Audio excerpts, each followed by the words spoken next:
Kidlat News Updates.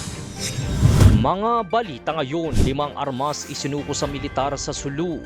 10 million pesos na halaga ng marijuana winasak ng mga otoridad sa isang plantasyon sa Kalinga. 1.9 million pesos na halaga ng pekeng sigarilyo at smuggled products na samsam sa Bulacan. Ako po si Cesar Soriano para ihatid ang nangungunang mga balita sa buong kapuluan ngayon. 5 baril ang kusang isinuko sa militar ng mga sibilyan sa mga bayan ng Luok at Panamo sa Sulu nitong Biyernes, March 27. Ayon sa 21st Infantry Battalion na nanguna sa pag-turnover sa bayan ng Panamo, 2 M1 Garand rifle at isang kalibre 45 ang isinuko ng ilang residente sa tulong ng barangay chairperson at municipal police station.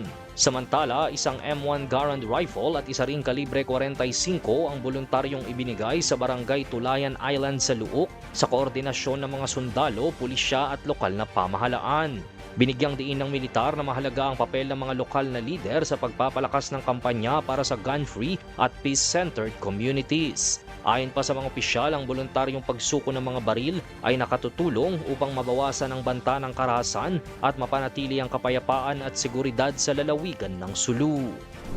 Tinatayang aabot sa mahigit 10 million pesos na halaga ng marijuana ang winasak ng mga otoridad sa barangay Lokkong, Tinglayan, Kalinga noong Huwebes, March 26. Sa ilalim ng Oakland Weeds Exterminator, nadiskubre ng PNP Drug Enforcement Group Cordillera ang isang taniman ng marijuana at nabunot ang mahigit 50,000 pieces of fully grown marijuana plants sa humigit kumulang 3,350 square meters na taniman. Agad na sinunog ang mga nakumpiskang halaman sa lugar sa presensya ng mga operatiba at katuwang na ahensya. Samantala, wala namang naarestong suspect sa isinagawang operasyon at patuloy ang investigasyon kung sino ang nasa likod ng marijuana plantation. Arestado ang 5 individual at nasamsam ang halos 2 milyong pisong halaga ng pekeng sigarilyo at smuggled goods sa isinagawang operasyon sa Plaridel, Bulacan, Kamakalawa. Nangyari ang operasyon matapos ang tip hinggil sa iligal na imbakan sa barangay San Jose ng nasabing lugar.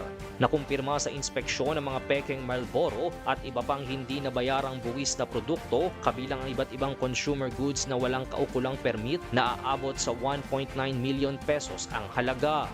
Ayon sa Police Regional Office Region 3, ang operasyon ay bahagi ng pinaigting na kampanya kontra smuggling. Hinihikayat naman ng pulisya ang publiko na mag-report ng kahalintulad na iligal na aktibidad habang tuloy-tuloy ang operasyon laban sa illicit trade.